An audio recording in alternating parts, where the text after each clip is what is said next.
Breaking news చూస్తున్నాం. హైదరాబాద్ లోని new LB Nagar లో దారుణం జరిగింది.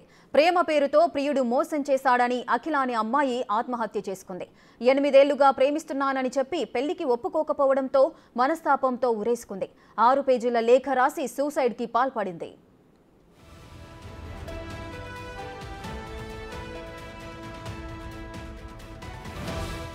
జీడిమెట్ల పిఎస్ పరిధిలోని న్యూ ఎల్బీ నగర్ లో నివాసం ఉండే అఖిల ప్రైవేట్ ఉద్యోగం చేసేది. షాపూర్ నగర్ కు చెందిన అఖిల్ సాయి గౌడ్ కొన్నేళ్లుగా ప్రేమ పేరుతో వేధించేవాడు. ఆమె ఒప్పుకునే వరకు వెంటపడ్డాడు. ఈ విషయం యువతి కుటుంబ సభ్యులకు తెలియడంతో బంధువుల సమక్షంలో అతన్ని పిలిపించి మాట్లాడారు. పెళ్లి చేసుకుంటానని హామీ ఇవ్వడంతో అతని ప్రేమనొప్పుకున్నారు. అంతా కుదిరిన తర్వాత 3-4 నెలల నుంచి అఖిలను వేధించడం మొదలుపెట్టాడు. చిన్న చిన్న విషయాలకు రోడ్డుపైనే అఖిలను కొడుతుండేవాడు. దీనికి తోడు అతను పెళ్లికి నిరాకరించడంతో 6 పేజీల లేఖ రాసి అఖిల ఉరివేసుకొని ఆత్మహత్యకు పాల్పడినట్లు తండ్రి పోలీస్ స్టేషన్లో ఫిర్యాదు చేశాడు.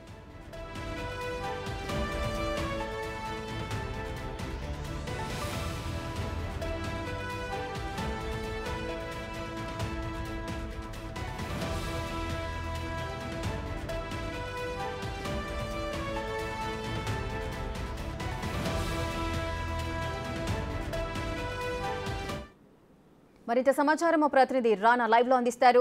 రానా, ప్రేమ పేరుతో ప్రియుడు మోసం చేశాడని అఖిల అనే అమ్మాయి అయితే ఆత్మహత్య చేసుకుంది. 8 ఏళ్లుగా వీళ్ళ యొక్క ప్రేమ వ్యవహారం అయితే సాగింది. చివరికి అతను ఒప్పుకోకపోవడంతో 6 పేజీల సూసైడ్ నోట్ రాసినట్టుగా తెలుస్తోంది. అసలు ఆ సూసైడ్ నోట్ లో ఏం పేర్కొన్నారు, ఏం జరిగింది? ఆల్రెడీ పేరెంట్స్ కూడా పెళ్లికి ఒప్పుకున్న తర్వాత 1 ఇయర్లో కూడా పెళ్లి చేసుకుంటారనేసి కూడా చెప్పారు. అయితే ఈ మధ్య కాలంలో ఎక్కువగా ఆమె పైన చేయి చేసుకోవడము, నడి రోడ్డు మీద దుర్భాషలు ఆడము ఇవన్నీ కూడా చేశారనేసి అవి తట్టుకోలేక ఆత్మహత్య చేసుకోవాలనేసి కూడా వారు పేరెంట్స్ చెప్తున్న నేపథ్యం కాబట్టి ప్రస్తుతం వారి అఖిల మదరు మనతో పాటు ఉన్నారు. అమ్మ, ఏం జరిగింది? ఎప్పటి నుంచి వీళ్ళిద్దరికీ పరిచయము? మీరు ఈ వారం రోజులు ఏమన్నా అబ్జర్వ్ చేస్తారా ఆమె డల్గా ఉండడం కానీ ఏమన్నా? 7-8 సంవత్సరాల నుంచి పరిచయం ఉంది వాళ్ళకి. పరిచయం ఉన్నప్పుడు ఫస్ట్ సార్ అయితే నాకు తెలియదు. 6 నెలల తర్వాత నేను కనుక్కొని నేనే కనుక్కున్నా, వాళ్ళు చెప్పలేదు నాకు. 6 నెలల తర్వాత అబ్బాయితో మాట్లాడుతున్నాను అని మామూలుగా అడిగిన. అవును మాట్లాడుతున్నా అన్నది. ఎందుకని చెప్పిన. మాట్లాడేది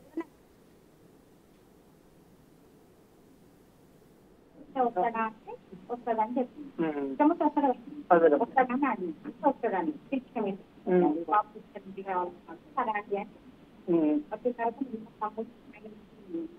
కూడా నేను చెప్పలేదు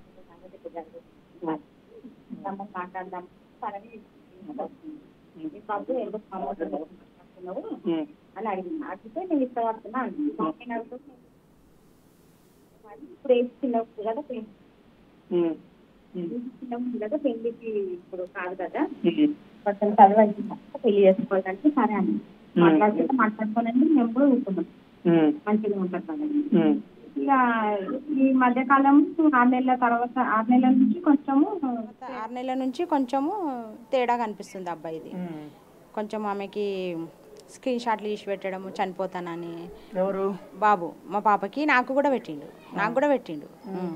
ఇట్లా చేతులు కట్ చేసుకొని వీడియోలు ఉంటాయి కదా, అవి పెట్టిండు. పెడితే మేము ఓపెన్ చేస్తే 1 మినిట్కి పోతుంది.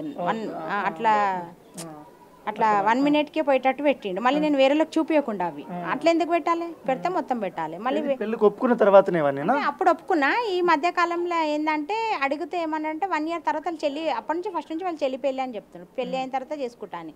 అయితే ఈ మధ్య కాలంలో తెలిసింది నాకేంటంటే అబ్బాయి కూడా ఇంకో అమ్మాయితో ఇష్టపడుతున్నాడు అని. అట్లా ఈమె ఏమన్నా ఫోర్స్ చేసి ఉండొచ్చు కదా, నన్ను వదిలేసి అనేదో. మళ్ళీ ఆమెను వద్దనుకున్నాడు, ఈమె కావాలనుకున్నాడు. ఎట్లెట్లా జరిగిందో కొన్ని విషయాలు అయితే తెలియదు. పాప ఏం చెప్పిందంటే ఇంకో అమ్మాయితో మాట్లాడుతుండా అని అన్నది. అయితే నేను వెళ్ళి అడిగిన, బాబు నీకు ఆ అమ్మాయి ఇష్టం ఉంటే అమ్మాయిని చేసుకో అంటే, లేదు ఆమె నా క్లాస్మేట్, కాకపోతే నేను మాట్లాడిన ఫోటోలు కూడా తీసి పంపించిండంట పాపకి.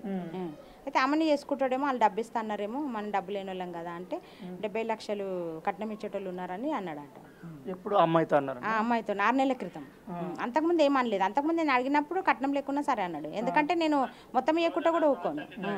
కొంచెము ఎంతో కొంత 15 లక్షలు ఏమి ఇచ్చేదాన్ని నేను కూడా, ఇచ్చి పెళ్లి చేస్తా అని చెప్పిన. మీరు ఎప్పుడు చూసారమ్మా మా అమ్మాయి సూసైడ్ నోట్ అవన్నీ చూసారా మీరు? సూసైడ్ నోట్ అయితే నాకు చదవడం అవన్నీ రాయడం, ఇట్లా లెటర్ రాసింది పెట్టింది, డైరీ రాయడం కూడా నాకు ఎప్పుడు రాయకపోతుండే. 4 రోజుల క్రితం నుంచి రాసి దాచిపెడుతుందంట మా బాబు